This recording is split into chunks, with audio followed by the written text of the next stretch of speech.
And we are beginning the broadcast at the top of 4 p.m. with some breaking news. This is a CNN News 18 mega exclusive where we are learning of protests that have broken out at the Dhaka University against Islami Chhatra Shibir and Jamaat-e-Islami.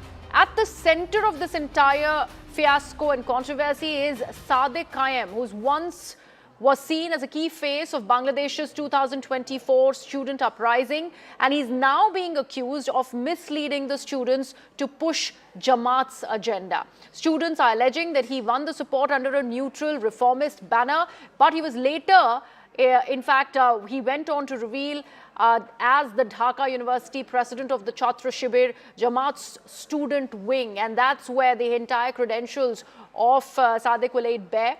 Protesters say that this amounts to a betrayal of trust, and this has sparked sharp confrontations at the campus. Intelligence sources are also revealing that this confrontation reflects deep divisions in post-uprising Bangladesh student politics. Recently, also remember, electoral wins by Islamist-leaning groups have put out this suspicion and opened up clashes on campuses like in Dhaka University, and high risk of Jamaat-led or Jamaat-influenced alliance win in the 2026 polls is also something that is being suspected.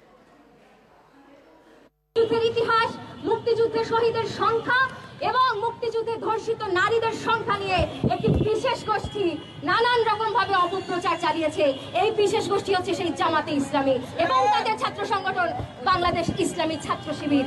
আমরা আবারও স্পষ্ট করে বলতে চাই যে এই সংগঠন রাজনৈতিকভাবে মনে করে যে 3 লক্ষ হোক কি 30 লক্ষ ওটা মানুষের মারার মধ্যে কোনো মহত্ব নাই। Let me take this across to my colleague Pallavi Ghosh, who's now with us on the broadcast. Pallavi, I believe it all started with certain derogatory remarks against the female students at the Dhaka University, but this has really spiraled out of control now. What has happened over there is that, first of all, we are talking about the student uprising, which led to the unseating of Sheikh Hasina, and the students protested because they said we want a new government, a new regime, which is going to be pro-people, because the biggest concern for them was that of jobs and employment, and that they were not focusing so much about ideology. There has been a group which is called the National Citizen Party, or the NCP, that NCP is essentially believed to be a student wing of that student uprising. Now, the NCP has tied up with the Jamaat for the February 12th elections. This is where there are many students who took part in the student uprising who feel that they are being shortchanged. They said that we know the whole idea of this uprising was that we are not going to align ourselves with any political party. Our movement did not have any political leaning or ideological leaning. Ours was against a government which we thought was corrupt, which was not doing anything for the benefit of the people of Bangladesh, and also nothing for us. We were not getting any jobs, no infrastructural facilities, education facilities, and all of that is not was not provided to us.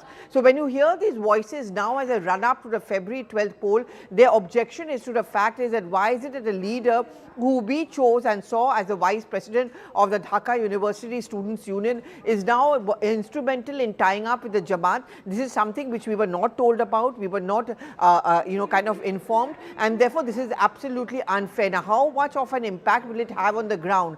Because the Jamaat did a smart calculation of tying up with the NCP in the hope that the students would end up, or the young voters of Bangladesh would end up voting for the Jamaat, and that would give an edge to them over BNP. Many perceive Jamaat as a ideologically radical political party, and that must be the concern which you are seeing among the voices of many of these young girls and boys in the Dhaka University, is that this is not what we had gone into the protest for.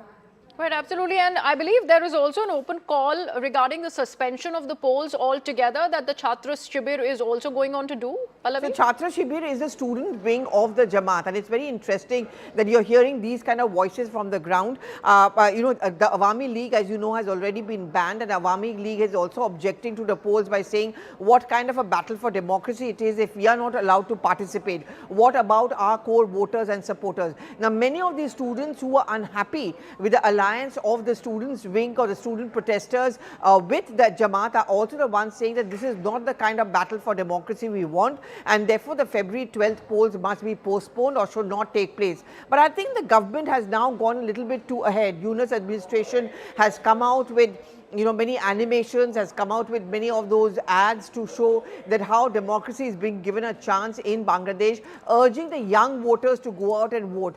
The breaker this time around, the clean breaker in these elections would be how many of the youth of Bangladesh will actually go out and carve their vote. The BNP is banking on the kind of imaging of Tariq-ur-Rahman, who is actually seen as a relatively younger leader, to try and lure or win over the youth voters.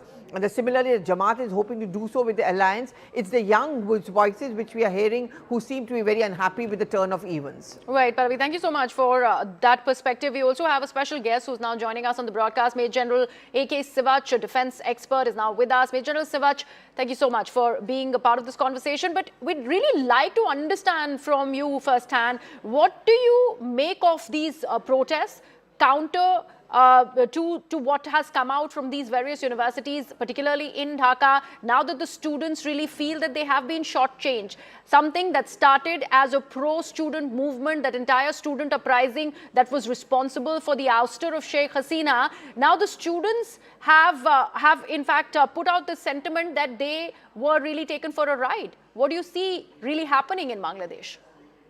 Absolutely. That is actually what has happened. They always thought that the student leaders, they are fighting for their rights, the right for them to get employment, the right for them to make a Bangladesh corruption-free. But what they have now seen is the same students, first of all, they make a new citizen party, national citizen party, which is of the students, and now they have joined hands with Jamaat-e-Islami. And Jamaat-e-Islami is the one party which has basically taken the side of the Pakistan in 1971 war. So the point today is that Jamaat-e-Islami is anti-Hindu, anti-India. Also, it is anti-woman. And they are now realizing it, that this is what they have been told initially by the student union, that they are basically protesting against a corrupted government. Now they are saying their same people have joined hands with Jamaat-e-Islami, who is more corrupted, who is more radicalized, and which is anti as far as the women's rights are concerned. So they are feeling they have been let down. And that's what's happening. There's the influx or the turning effect which is taking place in politics of Bangladesh is something very, very surprisingly. One side it is BNP, where Tariq-ur-Rahman is trying to gather it, and it is in India's interest if the BNP come into power, because BNP, we will still feel, will be a very moderate type of government, because they know it, they have to depend on India as far as their imports are concerned. Right, absolutely. Because the textile and this. But even Tariq-Rahman really doesn't seem to have a kind of hold that the students would have required or wanted. Thank you so much, Major General Sivach, for joining us on the broadcast.